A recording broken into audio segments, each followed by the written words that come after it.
میں آج بھی کہتا ہوں، اگر ہماری نوجوان نسل یہ ٹھان لے کہ ہمیں مکمل دین پر عمل کرنا ہے، اللہ کے کلمے کو بلند کرنا ہے، اللہ کے اس کلمے کے جھنڈے کو پوری دنیا میں عام کرنا ہے، یقین جانو تم ایسی طاقت بن کر ابھرو گے، دنیا کی کوئی طاقت تمہارا مقابلہ نہیں کر سکتی۔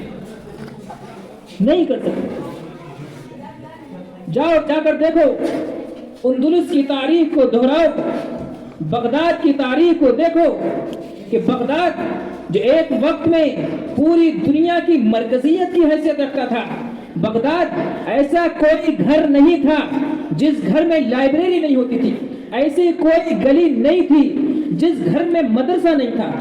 اندلس کی تاریخ پڑھو، ایسی کوئی مسجد نہیں تھی جس مسجد میں مدرسہ نہیں تھا، ایسا کوئی گھرانہ نہیں تھا جس میں کوئی عالم یا مفتی نہیں تھا، ایسا کوئی محلہ نہیں تھا جس محلے میں کوئی لائبریری نہیں ہوتی تھی۔ پوری دنیا کے لوگ، یورپ کے لوگ، امریکہ کے لوگ، روس کے لوگ بغداد جایا کرتے تھے، اندلس تعلیم حاصل کرنے کے لیے جایا کرتے تھے، وہاں سے سائنٹسٹ بن کر نکلتے تھے، وہاں سے فلاسفے بن کر نکلتے تھے، وہاں سے فقہا بن کر نکلتے تھے۔ روس کا علاقہ کہ جس علاقے میں بخاری کے مصنف پیدا ہوئے، کہ جس علاقے میں بخاری جیسی کتاب لکھی گئی، اصح الکتاب بعد کتاب اللہ کا لفظ بخاری شریف کو ملا، کہ حدیث کی اتنی معتبر کتاب روس کے علاقے میں لکھی گئی۔ لیکن تمہیں معلوم ہے بغداد کا کیا ہوا؟ تم جانتے ہو اندلس کا کیا حال ہے؟ تمہیں معلوم ہے بغداد کی گلیوں میں کیا ہو رہا ہے؟ تمہیں معلوم ہے کہ آج اسپین کے حالات کیسے ہیں؟ مسجدیں ویران ہیں، خدا کا نام لینے والا نہیں۔ روس کے اندر اگر کسی گھر میں قرآن کریم پایا جاتا ہے تو اسے وہ سزا دی جاتی ہے کہ سن کر کے رونگٹے کھڑے ہو جاتے ہیں۔ تاریخ میں واقعہ لکھے ہیں کہ دو شخص امام بخاری کے قبر پر کھڑے ہوئے تھے، اور ایک عورت، بڑھیا عورت آئی، کہنے لگی بیٹا دیکھنے میں تم مسلمان لگتے ہو، کیا تم واقعی مسلمان ہو؟ بولے ہاں ہم مسلمان ہیں۔ تو اس عورت نے کہا اگلے سال اگر آؤ تو قرآن شریف لیتے آنا، کیونکہ میں نے اپنی زندگی میں یہاں قرآن شریف نہیں دیکھی۔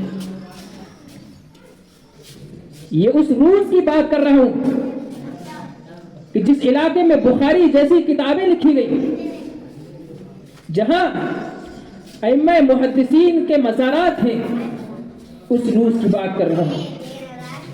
میں اس اندلس کی بات کر رہا ہوں کہ جہاں ایک نوجوان طارق ابن زیاد آتا ہے اور مٹھی پر جماعت لا کر کے پورے اندلس سے عیسائیت کے قدموں کو اکھاڑ کر پھینک دیتا ہے۔ میں اس اسپین کی بات کر رہا ہوں، میں اس غرناطہ کی بات کر رہا ہوں کہ جہاں مسلمانوں کی وہ طاقت بن کر ابھری تھی کہ پوری دنیا نے دیکھا تھا کہ کوئی طاقت اگر ہے تو غرناطہ کی بھی طاقت ہے۔ لیکن جب وہاں کے مسلمانوں میں بدعملیاں آئیں، دین سے دوری پیدا ہوئی، علماء سے نفرت پیدا ہوئی، ان کی زندگیوں میں بگاڑ آیا، اللہ تبارک و تعالیٰ نے وہاں ظالموں کو ان لوگوں پر مسلط کیا، اور وہاں مسلمانوں کی حکومت ختم ہو گئی، اور وہاں عیسائیت نے اپنا جھنڈا گاڑ لیا۔ اور آج روس کا، بغداد کا، غرناطہ کا یہ حال ہے کہ وہاں کوئی اللہ کا نام لینے والا نہیں۔ وہاں کی مسجدوں کو استبل بنا لیا گیا، وہاں کی مسجدوں کو گرجا گھروں میں تبدیل کر دیا گیا، وہاں کی مسجدوں کو ویران کر دیا گیا، وہاں کی عورتوں کی عزتوں کو لوٹ لیا گیا، مسلمانوں کو ذلیل اور خوار کر دیا گیا، کیونکہ مسلمان دین سے دور ہو گئے۔ ہندوستان کے مسلمانوں، کیا تم یہ سمجھتے ہو کہ ہندوستان کے اندر ہم محفوظ ہیں؟ ہماری مسجدوں کی حفاظت ہے، ہماری داڑھیوں اور ٹوپیوں کی حفاظت ہو رہی ہے؟ یقین جانو تم کس فکر میں ہو، کون سی خیال میں ہو تم؟ اگر تم یہ سمجھتے ہو کہ ہم محفوظ ہاتھوں میں ہیں، تمہاری غلط فہمی ہے۔ جاؤ جا کر کے پڑھو اندلس کی تاریخ کو، بغداد کی تاریخ کو۔ اگر ہم دین سے دور ہوتے چلے گئے، قرآن سے دور ہوتے چلے گئے،